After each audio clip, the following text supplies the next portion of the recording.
What's the latest we know about the deal and Verizon's plan for it? Well, I think Verizon, as you said in the setup there, Emily, they are exploring their options. You know, what can they do here? I think it's inevitable that they're probably going to look for a price cut here. This obviously is not the company they set out to buy. It's had these serious issues come up since they struck this deal. And there are also questions about, well, if Yahoo knew this was going on and they knew there had been this hack, why was this not disclosed to Verizon at a much earlier stage? I think the issue of whether or not they walk is a slightly more complex one. Really, even if they wanted to pull the plug on this deal, it's not straightforward for them to do that. They would need to prove in the courts that there had been what's called a material adverse change. And really, to prove that, they would need to say, well, because of these breaches, Yahoo has suffered some serious loss of subscribers, and that's going to, they're not really going to be able to prove that for a while anyway. So the question of them walking, I think, is not the immediate one. Much more what we should be focused on, how they try and recut this deal to make it more favorable. So, Eric, as someone who has known Yahoo for a long time, how do you think this should affect the deal? Is Yahoo still worth buying?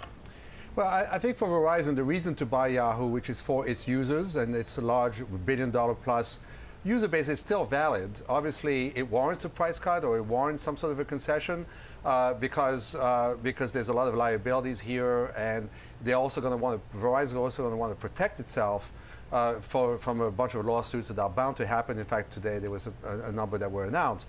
To me, this is Yahoo is adding to its reputation as the most hapless company in Silicon Valley. And it's time that they really got their act together and sell the business, because the shareholders want to get access to the Alibaba and Yahoo Japan equity, and this is just in the way. Now, I did speak with Marissa Mayer, the current CEO of Yahoo. The day the deal was announced, there was so much optimism back then. Take a listen to what she had to say about the synergies between the two companies. We really need more distribution. So for us, Verizon has tremendous mobile distribution, and that's at least one area that we're very excited about. But overall, I think it represents just a huge amount of scale and opportunity for Verizon. Eric, what is your sense of whether there was any negligence on Yahoo's part here, or were they simply too vulnerable? Well, as Ed mentioned, it's kind of bizarre, right? This happened in 2013. This is 2016, 2017. So what happened in between, we don't know. Hard to tell whether there was negligence. But it's time for Yahoo to get its act together. They need to put a team together that is going to execute this transaction, execute it in the cleanest possible way. It doesn't really matter at the end of the day if there is a discount, because the shareholders want access to the Alibaba and Yahoo Japan equity. So, Ed, how long could this drag out, whether it's getting a price cut or, dropping the deal altogether? How long will the process take? I think if it's a price cut, they could potentially do this quite quickly. Yahoo obviously are now in a position where they probably have to recognize themselves that this is a bit of a botched business, and Verizon are going to come out quite hard and say, look, we want to do this, but we want to do it for less money, which is fair. I think that could happen fast. I think it's in no one's interest to see that dragged out too long. The shareholders obviously want to see it closed. I think Verizon too, this isn't a huge amount of money for them either way, so I think they would probably want to move that along quickly. If Verizon decide, on the other hand, let's break this thing up completely, it could take a lot longer, because then it has to go through the courts. We have to do this thing that I mentioned of Verizon essentially proving that this is not the business they set out to buy, that there has been this material adverse change. That could go on and on and on, and I think could get very ugly indeed. How much of a price cut could we be talking about here?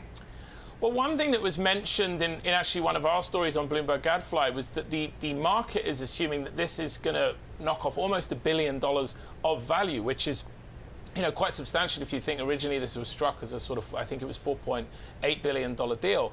And for that to happen, obviously that would be a huge hit for Yahoo, and I suppose substantially embarrassing for Marissa Mayer, who struck this deal, because I think that would make this the most expensive data breach in history.